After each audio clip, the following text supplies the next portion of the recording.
পেটে যদি গ্যাসের সমস্যা হয় এর মূল একটা কারণ হচ্ছে আপনার গাট হেলথের সমস্যা। গাট হেলথ বলতে আপনার যেই অংশটা দিয়ে আপনার পায়ুপথ দিয়ে আপনার বাথরুমটা মানে আপনার শরীরের ওয়েস্টটা বের হয়, সেই জায়গাটা যদি ঠিকঠাক না হয় তাইলে সবথেকে বেশি সমস্যায় ভুগতে হয় গ্যাসের। এর জন্য চেষ্টা করতে হবে সবসময় বাথরুমটা যাতে ক্লিয়ার হয়। এর জন্য খাইতে হবে অতিরিক্ত সবজি, কিন্তু অতিরিক্ত সবজি খাইলেও অনেকে দেখা যায় যে জিনিসটা কোনোভাবে ঠিক হচ্ছে না। এর মূল একটা কারণ এই ব্যাপারটা হচ্ছে আপনার মাইন্ড গেম। আপনার মাইন্ড ঠিকঠাকভাবে জিনিসটা পাস করতে পারতেছে না। আপনার মাইন্ড যদি কোনোভাবে টেনশনে থাকে, জিনিসটা পাস করতে আরও সমস্যা। আপনার চিন্তা করা যাবে না যে কেন আমার বাথরুম হচ্ছে না।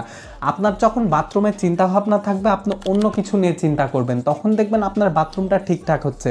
কিন্তু আপনি যদি আপনার বাথরুম নিয়ে বেশি চিন্তা করেন দেখবেন যে আপনার আরও বাথরুমে বেশি সমস্যা হচ্ছে। এই জিনিসটাই হলো আইবিএস। আইবিএসে মূলত মানুষের সমস্যা হয়, মানুষ বাথরুম নিয়ে বেশি চিন্তা ভাবনা করে ফেলে, কিন্তু বাথরুম নিয়ে কোনোভাবে বেশি চিন্তা ভাবনা করা যাবে না।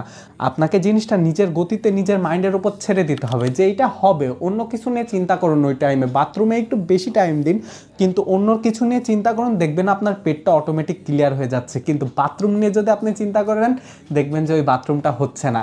এটা একটা সায়েন্টিফিক ব্যাখ্যা আছে। তার মানে এই জিনিসটার সাথে আপনার ব্রেনের সাথে এই পেটের যেই জিনিসটা, এই পেটটা হচ্ছে আপনার দ্বিতীয় ব্রেন। এই জিনিসটার খুবই বড় একটা সংযোগ রয়েছে।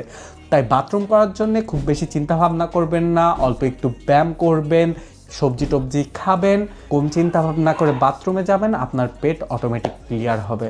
টাটা, আল্লাহ হাফেজ।